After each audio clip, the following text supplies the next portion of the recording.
Hello বন্ধুরা, এক শহরে দুজন স্বামী স্ত্রী বসবাস করে। তারা একে অপরকে অনেক ভালোবাসে। তারা দুজন অনেক সুখের সংসার করতে লাগলো।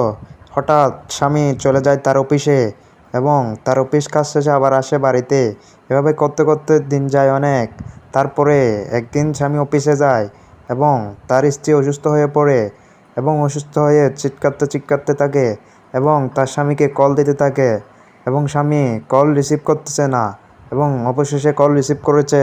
তারপর পরে একটা অ্যাম্বুলেন্স এসে ওই স্ত্রীকে নিয়ে যায় হসপিটালে। স্বামী আসে দূরে দূরে ওই স্ত্রীর কাছে গাড়িতে করে। তো বন্ধুরা, তার স্ত্রীকে নিয়ে যাওয়া হয় হসপিটালে নিয়ে ডাক্তার চিকিৎসা করতে লাগে তার স্ত্রীকে। ঠিক তার কিছুক্ষণ পর পরেই আসতে থাকে তার স্বামী হসপিটালে এবং সে এখন আগের থেকে অনেক সুস্থ। তার স্বামী দূরে দূরে চলে আসে হসপিটালের মধ্যে এবং ডাক্তারের সাথে কথা বলে। অবশেষে তাদের একটা বাচ্চা হয়।